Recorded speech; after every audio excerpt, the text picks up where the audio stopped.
Tyler Lynch, and I'm on the field CTO team with HashiCorp.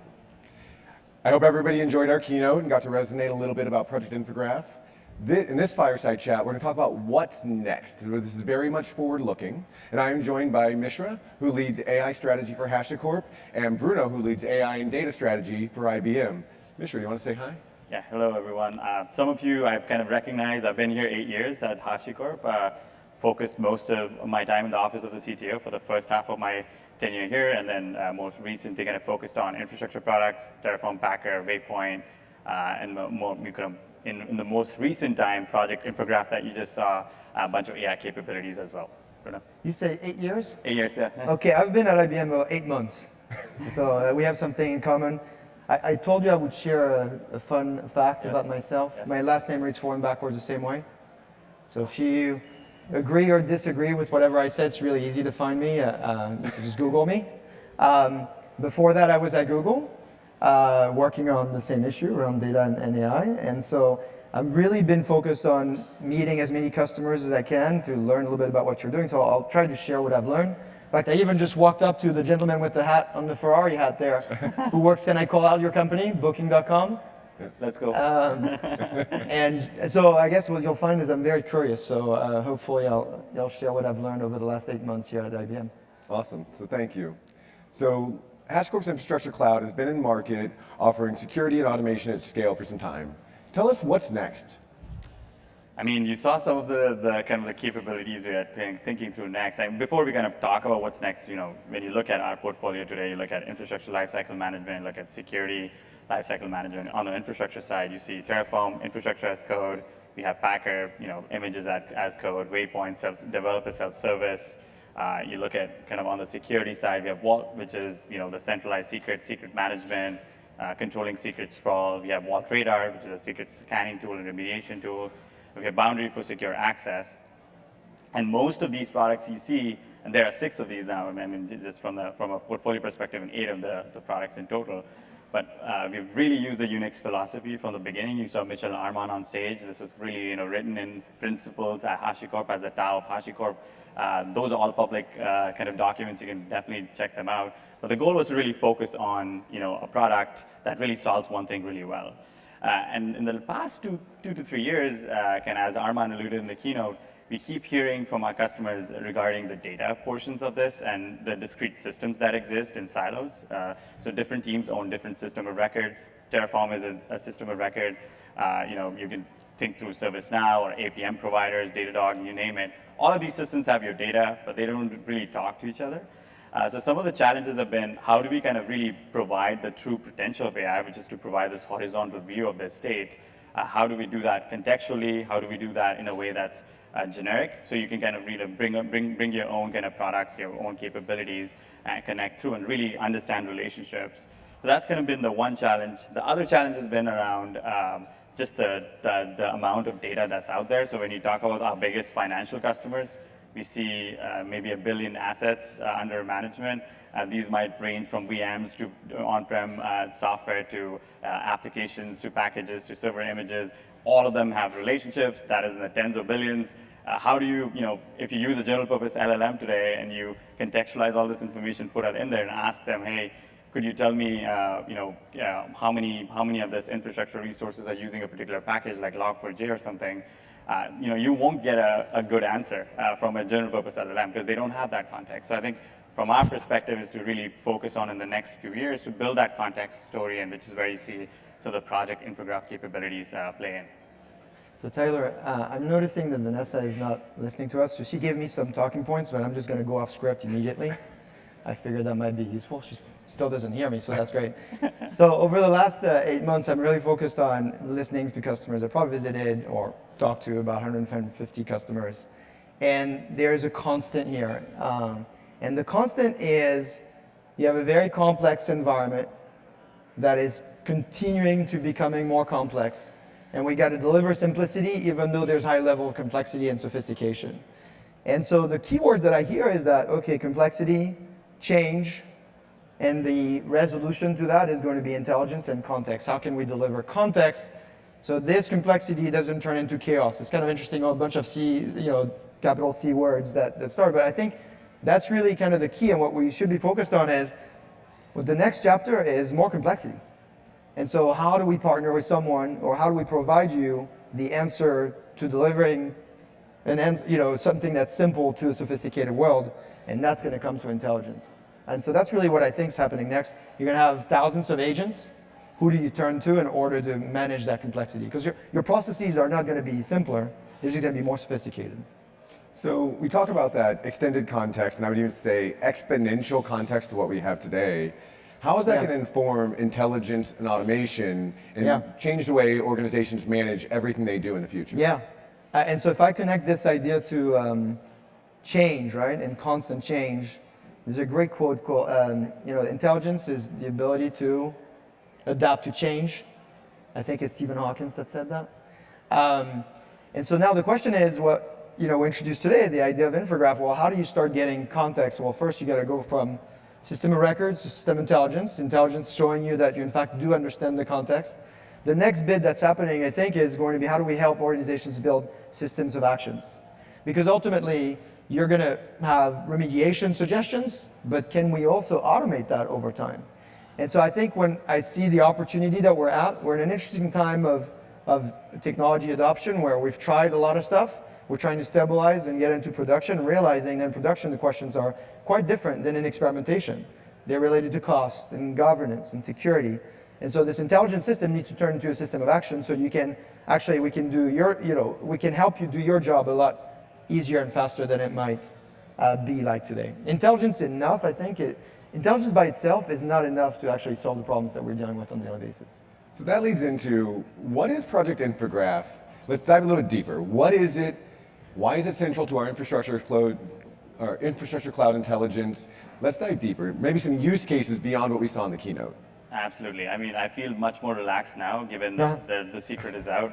Oh my God, it's been a very stressful 8 months, keeping this, wrapped and try to kind of build and deliver some of the capabilities. But yeah, I think from a Project Infograph perspective, look at it as a very simple kind of knowledge graph, graph system of all the inventory, all the assets that exist, right? And these may be, managed using Terraform today. You may be using other tools like Ansible, and these may be using the most important invention in cloud, which was ClickOps. So you go to the console and you click and you create resources. So that also happens at scale, and I think those portions as well. So I think of Infograph as this, an asset kind of inventory, but the key here is the relationships. So since it's a graph system, it allows us to model resources alongside the relationships with nodes and edges. So you're able to kind of contextualize, really deep information and lineage. So when you think through an application, you think through, let's say, a Java application running on a VM. Who built that AVM? What is the server images? What are the packages installed on that server image? The application itself, what are the packages installed for that application? Maybe versions, environment information, whether that application is PCI compliant or not. So some of these questions, and when you kind of think through the permutation combinations, it just gets pretty crazy in terms of scale. Especially with the largest customers and things like that. Now, what this enables you to really do is that horizontal view. Now, this is your context. Now, if you now enable a bunch of AI products, a bunch of AI capabilities on top of this, really helps you, contextualize, really target action. So let's say there's a remediation, you need to rotate an image. You'll know exactly what image to rotate. You'll know how to rotate it. For example, if you're using Packer, you'll basically revoke the image and rebuild the image, and you run Terraform, it'll pull the latest image, you're off to the races.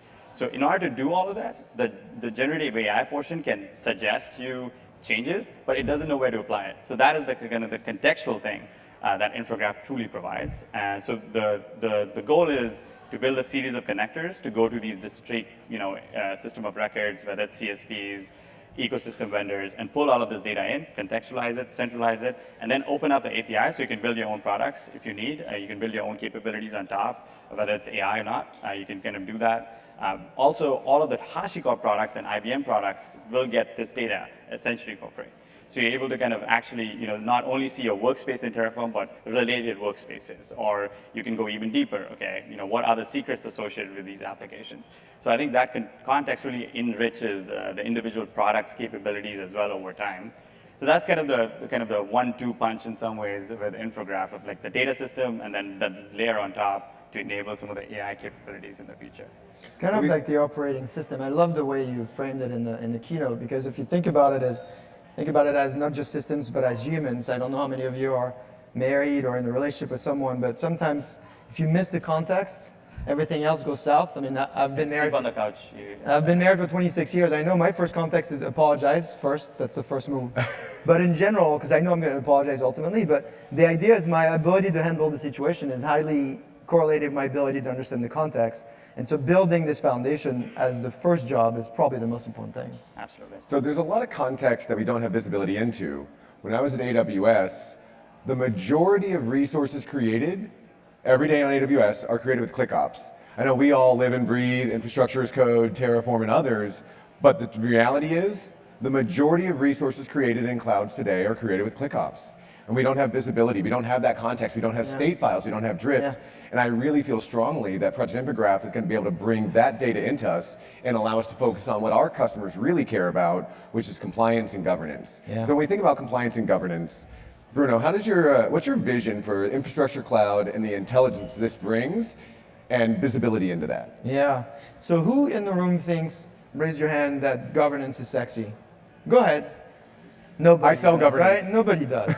And that's kind of, and you're chuckling, but that's the observation in a lot of organizations is, the companies that are winning, right? So you look at customers, ABN AMRO, Canva, Providence Health. I mean, Google these names, you'll see how they're running thousands of processes and builds. And the thing that they have going for them when they succeed is because they've built with governance by design. And the places where we get tripped up is we think governance is second thought. We just stand everything up and then we realize, oh, now I got a bunch of things that I got to go apply. And that's when you get into, the term FOMO is when everybody says, fear of missing out. The new term is FOMO, fear of messing up. And I think that's the problem, right? It's like right now we're in that area and some large organizations not going to think about governance by design, and there's going to be a lot of messing up. And so, by the way, this is not just an enterprise problem. This is, if you have two systems, that's it, right? You already kind of now have to think about governance. If you zoom out and you think about the future, where this morning the keynote, I really loved how we thought about this idea of it's no longer about human identity, it's about non-human identity. How do you deal with all these agents? I mean, in the next few years, we expect, I think, over 1 billion applications to be built. A third of them are going to be agents. So if you internalize that, okay, how do I verify the identity of that agent? How do I make sure they, in fact, can run a remediation? Do they have access to that data? What output do they create? I mean, there's just like a million questions that if we're not designing that from the beginning, the architecture just falls apart. And so that's my observation on that. I know it's not sexy, but it is extremely important that you design with governance at the center of the architecture. Absolutely. It feels like, Bruno, of course, you've been around the industry for a while. You look at microservices era where, when we were kind of advent of cloud, right? Yeah. Everyone got cloud provider credentials, you could do whatever you want. Yeah. And then, the kube era came where everyone got kubectl and let's just, just go crazy on infrastructure. And now it's like similar with, with LLMs, right? Everyone's getting ChatGPT or Gemini access and they're building stuff. I think that's where I feel like, some of the challenges of like, the layers of layers of the redirection that you get. I think Armand touched on it as like, could be even up to like 10 to 15 different agents and decisions that are made between the user that invoked something to the actual database access, right? And all you need to verify is whether this user really can access that data. It's still a traditional problem, but it has this level of redirection that exists. So I think some of the security challenges, governance challenges are going to be key as we build, one third of all these apps are going to be agents. I mean, from that angle, that is top of mind for us. Yeah, with this haystack of haystacks, agents acting autonomously and completely autonomously without human intervention, I always worry about like visibility to our SOC teams, to our security teams. As defenders, we have to be right all the time, every day. Attackers need to be right once. And it's that level of visibility and just like rigor that I don't think we're prepared for today. And I think for us, Project Infograph lays that foundation that we can start to inform smarter tools, not even our tools, third-party tools that can start reaching into the graph and pulling this data, enriching them. Today on stage, they talked about partnerships with Wiz and other integrations. And I'm really curious to see, where do you think that's going to go for us? Yeah, I mean, I think if you think through, I think we have to think through the customer lens, right? You know, HashiCorp traditionally as a company, you can kind of look at us as a company that's not as cool in terms of following the hype trends as soon as they come. I think we observe and really listen to our customers first and then analyze the market, which is why we want to bet on the data portions first. And I think that is going to be the key as we kind of work through this whole narrative of AI and understand what is really relevant and what is the capability that people really want that give you that additional business kind of outcome that you really are driving, right? And from our angle, there is this lack of context. Let's build that context. Then tomorrow there might be some challenges around the gateway, which Arman talked about, which is around, okay, how do you control access? What agent talks to what. So I think you can kind of see those portions becoming a reality. I'm not alluding to any roadmap or anything like that, but I'm just saying, this is the direction we are kind of taking in terms of building some of the products, meeting customers where they are, and hopefully enabling not only HashiCorp portfolio, but the IBM portfolio overall. Yeah. So that brings me to my next question. Now that we're part of IBM, and we're uniquely part of IBM, we are HashiCorp brand inside IBM, what makes us unique? And what are we going to what should customers expect in the future? And I'll pass to Bruno first. So of course I'm not going to make any roadmap promises here. This is all forward-looking. This is art of the possible. Exactly. This is non-committal. Everything's on the roadmap, ultimately. But I think the uniqueness, I think one of the reasons that I got really excited about joining IBM is this idea that if you think about how we run our life, I mean, the trailer that you showed this morning is very true to the DNA of both Hashi and IBM, is that we run really important systems. You flew here on an airline that's probably running on our software. You went to an ATM and ran a financial transaction, it's probably also running on our software. And so on one end, we have an extreme amount of responsibility to making these systems highly reliable and run at scale. And on the other end, we have the extreme responsibility to give you the tool set that allows you to adapt, right? And so that's where the combination of these two pieces of software are coming together, is the DNA of the organization. If you think about it today, what are the other options you have? Let's take an example of just building an agent. Today, you can build an agent 3 different ways. You can bet it on one cloud. You can build it on Google's great cloud. You can build it on AWS's great cloud. The assumption of that is what? Is that the majority of your data that you need for that agent is probably in that cloud. What company has that? 70% of organizations have more than 2 clouds. The second is you're going to have to take a bet on an application. How many of you just use one application? Nobody, right? Even a salesperson that you think would be contained in one CRM application, they have to do productivity, they have to do work somewhere else. So what we're realizing is the world is going horizontal. And we're dealing all day long with those silos that are, in fact, are going against the job that we're trying to get done. Like, no salesperson's job is confined in a CRM application. And so if we then, to your point, if we work back from what are we trying to enable, what are the jobs to be done for these customers, who is going to be the best partner, who is horizontal, who doesn't care where you store your data, who doesn't care what application you're using, and it's probably going to be IBM. And so that's why I think we're uniquely positioned over the next 10 years, as we're trying to figure out how do we get into this agentic era in production. There's not going to be a lot of players whose incentives are going to be different than just driving you into the same silo. A show of hands from the audience. Who here has more than 2 operating environments? So maybe a cloud on-prem, a cloud edge, or 2 clouds, more clouds? All right. How many people only operate in a single environment? 1 cloud or just on-prem? Raise your hands. Only 1 hand in the background. All right. Do you work for a cloud provider? You had to say that, right? You had to raise your hand. So I use 3 pieces of AI in my everyday life, right? I use ChatGPT, I pay for it every day. I use Anthropic Claude, I use it every day. And I use Claude Code every single day. Who here uses 1 or more agents for AI day-to-day work? About 50%. I expect that number to grow exponentially. I think the new workforce is going to be using AI to enable us, make us faster, make us better every single day. And we, as an industry, need to be prepared for it. Yeah. So what about you? What do you think is next for us as IBM, HashiCorp combined? Yeah, I mean, it's been an interesting journey, right? Like, I've been here 8 years, so I've seen, when I joined, it was like, I think 100 or so people at the company. And when we got acquired by IBM, we were, I think, 2,500 or something like that. I'm sure I'm messing up the numbers, but around that scale. And when working through with IBM, when working with IBM Research itself is 3,000 people. It's already bigger than, and that's one small division in IBM, right? So you think through all these researchers that we now have access to, which used to be, it's really a luxury, which used to be something that, we really had to fight hard to get some of the R&D kind of forward thinking through done as we were busy delivering products. So it really enables us to kind of build things like SLM work that we're doing on the Terraform side to kind of bring out some small language models there. Some of the work around Infograph has been really understanding large use cases, as I kind of mentioned, the billion asset use case, the relationships, how do you use graph transformers to understand the graph and then predict things that before they happen, predict missing information, predict right sizing kind of recommendations for cost perspective. You name it. There's a multiple kind of ways of kind of slicing and dicing this problem with this estate information.